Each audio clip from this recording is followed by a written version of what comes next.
इस वीडियो में मैं आपको शब्द के रचना के आधार पर शब्द का वर्गीकरण बताऊंगा।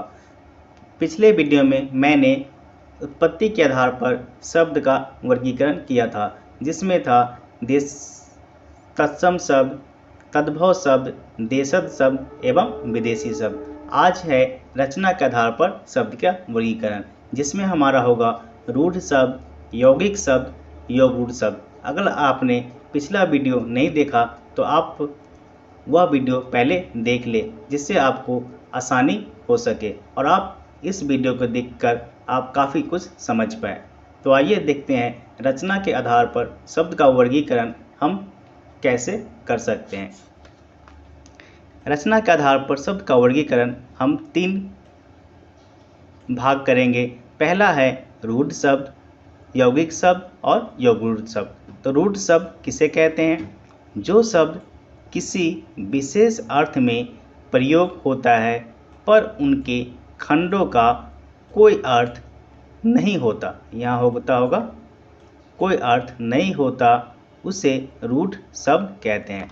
यानी कि जो शब्द किसी विशेष अर्थ में प्रयोग तो होता है पर उनके खंडों का, यानी कि अगर उसे हम 2 भागों में उसको डिवाइड कर दे या बांट दे तो उसका कोई अर्थ नहीं निकलता, उस शब्द को हम रूढ़ शब्द कहते हैं। जैसे घर, शीशा, पुस्तक आदि। अगर घर को मैं घ को अलग कर दूं और र को अलग कर दूं तो इसका कोई अर्थ नहीं निकलता। स को सी को अलग कर दूं, सा को अलग कर दूं तो इसका कोई अर्थ नहीं निकलता। पू को अलग कर दूं, अस्तक को अलग कर दूं, इसका कोई अर्थ नहीं निकलता। यानी कि इस शब्द का अगर हम तोड़ दे, 2 भाग कर दे तो इसका कोई अर्थ नहीं निकलता, उस शब्द को हम रूढ़ शब्द कहते हैं। जो शब्द किसी विशेष अर्थ में प्रयोग होते हैं पर उनके खंडों का कोई अर्थ नहीं होता, उस शब्द को हम रूढ़ शब्द कहते हैं। दूसरे नंबर पे है यौगिक शब्द। यौगिक शब्द हम किसे कहेंगे? जो शब्द 2 शब्दांशों से मिलकर बनते हैं। कोई भी शब्द है जो शब्द 2 शब्दांशों के यानी 2 शब्द से मिलकर बनते हैं, इन शब्दांशों का अर्थ निकलता है तथा उन शब्दांशों का अर्थ निकलता है। 2 शब्दांशों से मिलकर तो बनते हैं लेकिन दोनों शब्दांशों का अर्थ भी निकलता है। यानी हम दोनों को अगर बीच से तोड़ दे, यानी उसे भाग कर दे, अलग कर दे, जिस प्रकार हम संधि करते हैं तो हमें दोनों भाग का अर्थ निकलता है, उस शब्द को हम यौगिक शब्द कहते हैं। फिर से देख लेते हैं। जो शब्द 2 शब्दांशों से मिलकर बनते हैं तथा इन शब्दांशों का अर्थ निकलता है, उसे हम यौगिक शब्द कहते हैं।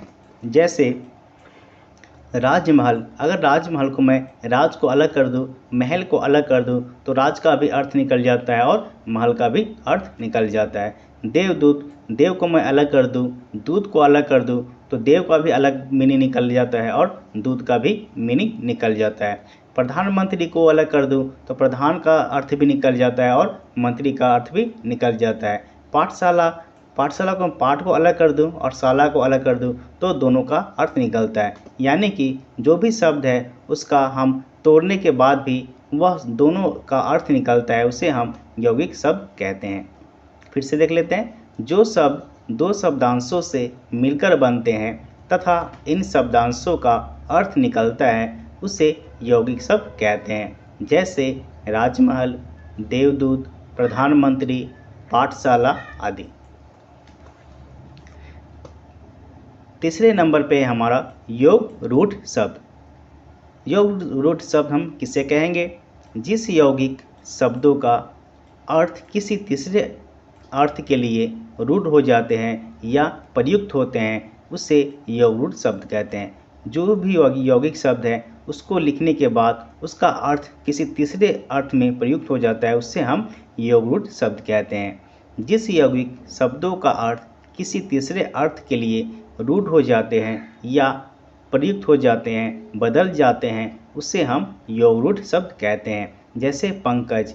पंकज का अर्थ जलज भी होता है, यानी यहाँ तो पंकज लिखे लेकिन उसका अर्थ हम जलज में भी प्रयुक्त कर सकते हैं। वंशीधर। वंशीधर का अर्थ कृष्ण भी होता है, यहाँ वंशीधर है लेकिन हम कृष्ण को भी यह बोल सकते थे। इसका अर्थ जो है तीसरे रूप में परिवर्तन हो जाता है। हिमालय, हिमालय का भी तीसरे रूप में परिवर्तन हो जाता है, यानी कि पर्वत। तो फिर से एक बार देख लेते हैं। रचना के आधार पर हमारा शब्द का वर्गीकरण 3 तरह से किया था। रूढ़ शब्द, यौगिक शब्द, योगरूढ़ शब्द। रूढ़ शब्द किसे कहते हैं?